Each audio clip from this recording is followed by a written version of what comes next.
Bonjour et bienvenue sur Perron TV. On se retrouve aujourd'hui pour une émission spéciale Mediatix 2025, le concours organisé par le Clémy qui récompense les médias scolaires.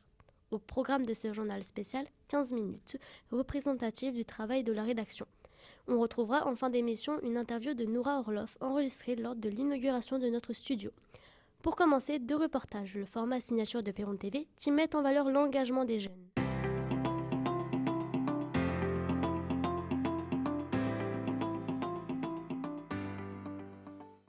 Ce devait être une rencontre, une grande fête pour les jeunes de CRI. Pourtant, à la bergerie, la fête n'a pas eu lieu. Loin d'être un sujet marginal, la fête est un vecteur de lien social. À l'exemple du festival Gobas qui rassemble chaque année des milliers de personnes à Bourbon-l'Archambault. Perron TV a mené l'enquête pour comprendre ce que faire la fête veut dire. Reportage de Noémie, Raphaël et Noé. À Sérilly, l'association La Bergerie tente d'animer la vie sociale du village et de favoriser les liens intergénérationnels. Dans les locaux du restaurant Le Mouton qui danse, l'association multiplie les initiatives. La dernière en date, une boum pour les enfants, n'a pas rencontré le succès attendu.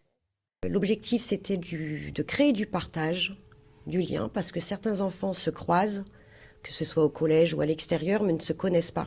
On serait réellement ravis de pouvoir les accompagner dans un tel projet, tout en sachant que nous avons les locaux, nous avons une grange dans laquelle nous pouvons y donner des concerts. À la bergerie, on s'affaire pour rendre le lieu plus accueillant pour les jeunes, avec l'objectif qu'ils s'approprient l'espace qu'elle leur dédie. Pour saisir l'intérêt d'une telle fête, nous avons joint Emmanuel Lallemand, anthropologue spécialiste des phénomènes festifs. Son constat est sans appel, loin d'être un sujet marginal, la fête est un vecteur de la construction du lien social. Moi, je parle plus de phénomène festif pour dire que c'est un phénomène culturel très important pour toute l'humanité, puisqu'il n'y a pas de société humaine sans fête. Toutes les sociétés humaines font la fête, donc c'est quelque chose de très partagé à travers le monde, même si ça prend des formes évidemment très très différentes. Pour certains, elle est même un motif de survie. Le documentaire Résister, art et culture en temps de guerre, réalisé par Christophe de Contenson, offre une perspective singulière sur le sens de la fête. C'est que eux sont tellement traumatisés par le fait de vivre avec des bombes et des missiles au-dessus de leur tête toute la journée ronde, que s'ils n'ont pas des opportunités de se changer les idées, même, et il y en a une qui le dit dans le documentaire, même 15 minutes par jour, à ce moment-là, ils n'ont plus aucune raison de vivre, etc. Nathan Dubois, le coordinateur du Centre social adéquat, a accompagné les jeunes à l'origine du festival Gobas. Pour lui, la fête est aussi un moment où les différences sociales et générationnelles s'estompent pour laisser place à la découverte de l'autre. Au moment de Gobas, on a des jeunes, on a des moins jeunes, on a des vieux, tout le monde est réuni dans un but commun et on oublie un peu tous nos tracas de l'année. Parce que mine de rien, c'est grâce à la fête, on est enfin libéré un peu de toutes ces barrières qu'il y a au quotidien. Organiser un moment festif, c'est aussi développer bien des compétences, comme le montre l'exemple des jeunes organisateurs du festival Gobas, qui rassemble chaque été des milliers de personnes à Bourbon-l'Archambault. Je pense que pour certains, c'était très bénéfique pour eux. Il y a même des jeunes qui se sont lancés dans des cursus professionnels, par exemple en lien avec la communication et l'événementiel, parce que ce projet leur a donné des compétences et ils aimaient ça. Le succès de Gobas s'explique aussi par la confiance accordée aux jeunes. Moi, je milite pour une éducation à la fête, c'est-à-dire je pense que si les adultes n'ont pas confiance en pensant que les jeunes vont faire la fête n'importe comment et vont faire des excès, c'est peut-être parce que même dans leur jeunesse, on fait ce genre de fête. Mais moi, je trouve que c'est une valeur culturelle qui se transmet, la fête, et le savoir faire la fête fait partie de l'éducation, c'est une valeur à transmettre, c'est une valeur culturelle. Mila était une des rares présentes à la boum des enfants. Elle regrette que les jeunes n'aient pas saisi cette opportunité, mais ne désespère pas que la bergerie vienne apporter ce qui manque aux jeunes du territoire. C'est pas forcément simple de faire la fête à Sérilly parce que c'est un tout petit village Sérilly mais qui est très très étendu. On est beaucoup de jeunes mais pas forcément très proches les uns des autres, donc c'est très compliqué. Donc un lieu fermé pour pouvoir se retrouver avec les copains-copines, ça serait vraiment chouette. L'idée fait son chemin.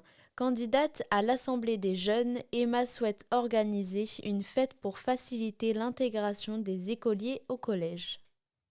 Quand on arrive au collège, on vient de plusieurs écoles différentes et donc on ne se connaît pas forcément.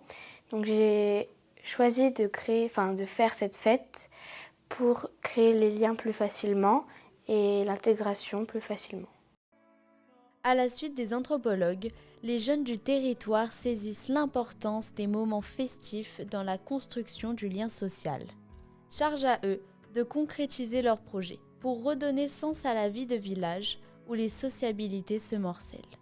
Si les jeunes ne sont pas parvenus à organiser un événement festif d'ampleur, ils transforment peu à peu le centre-bourg du village avec l'engagement d'un sentier pédagogique. Nos journalistes se sont rendus sur place. Aménagement de la mare, rénovation du petit patrimoine bâtimentaire, plantation de haies et d'un verger, les propositions de l'Assemblée des jeunes et de la commune se croisent et se concrétisent. Le sentier pédagogique se dessine peu à peu et transforme le paysage de Sérilly. Bienvenue au sentier François Perron. Alors ce sentier il est important parce que ça permettra de découvrir le patrimoine bâti et le patrimoine environnemental dans un cadre bocagé. Mêlant histoire, culture et environnement, ce sentier de 3,4 km au cœur du village offre aux habitants un authentique observatoire du vivant. Avoir une mare dans le cœur d'un bourg, pour moi, ça aide à comprendre le fonctionnement global dans la nature. Et donc la mare, c'est un merveilleux exemple d'écosystème où on a plein d'espèces.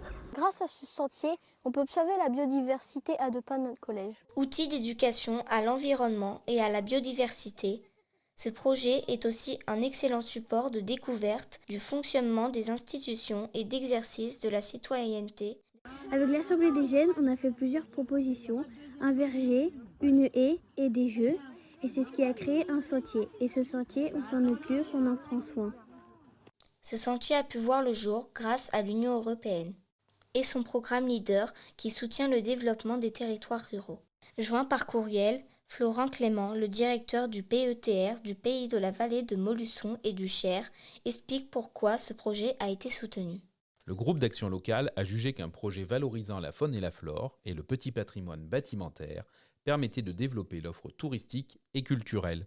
Le fait que le projet ait été co-construit avec les jeunes du territoire a également été apprécié. Avec le sentier pédagogique, l'Union européenne finance plus qu'un simple projet de développement d'un territoire rural. Elle finance aussi un observatoire du vivant et concrétise l'engagement citoyen de jeunes Européens.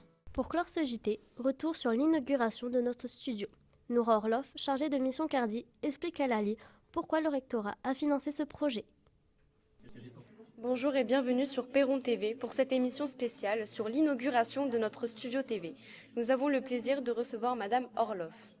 Dans le cadre de vos fonctions, vous avez soutenu les projets de la classe média, d'abord via la Cardi, puis via la démarche Notre école Faisons-la ensemble.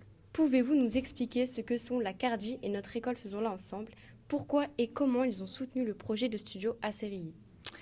Alors, la Cardi, c'est une structure au sein du rectorat, comme il y en a dans tous les rectorats de France, qui en fait soutient et accompagne et valorise les projets innovants qui se déroulent dans des établissements comme le collège de Sérilly ou des écoles ou des lycées.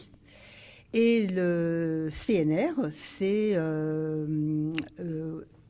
en fait quelque chose qui a été mis en place par le président Macron et qui permet à des projets d'école ou de collège ou de lycée d'être soutenus par le Fonds d'innovation pédagogique. Mais c'est un peu la même idée, c'est-à-dire c'est de valoriser des projets innovants. Et donc nous, on a décidé au niveau de la Cardi et après au niveau du CNR de soutenir ce projet parce qu'il nous semblait tout à fait effectivement innovant et très intéressant et très transformant dans les pratiques pédagogiques et très efficace pour soutenir la réussite des élèves, comme on a pu le voir dans la première partie de cette journée. Avez-vous des attentes particulières pour l'avenir du studio et de Perron TV? Eh bien, on espère que ce projet va pouvoir être valorisé, qu'il va pouvoir aussi peut-être donner, essaimer, comme on dit, dans d'autres établissements, d'autres collèges, d'autres lycées, et que ça va pouvoir donner des idées à d'autres structures. J'ai participé au concours S'engager pour les quartiers de la Fondation FAS, ouvert aux zones rurales en voie de revitalisation. Le fait que le collège de Sérilly soit situé dans une zone rurale a-t-il compté au moment de soutenir le projet de studio ? Ah, tout à fait. Bien sûr que ça a compté. De même que d'autres collèges ruraux, on est très attentif à soutenir les collèges ruraux ou les écoles rurales qui sont situées un petit peu, qui sont isolées. C'est quelque chose de très important que l'on prend évidemment très en compte dans le choix des projets qui seront soutenus. Madame Orloff, au nom de l'ensemble de la rédaction, je vous remercie de votre soutien pour le studio et les activités de Perron TV. Chers téléspectateurs et téléspectatrices, restez attentifs, la suite des interviews arrive. J'espère que cette émission vous a plu. Merci à nos journalistes, à nos techniciens en régie. Merci de votre écoute et à bientôt pour de nouveaux programmes sur Perron TV.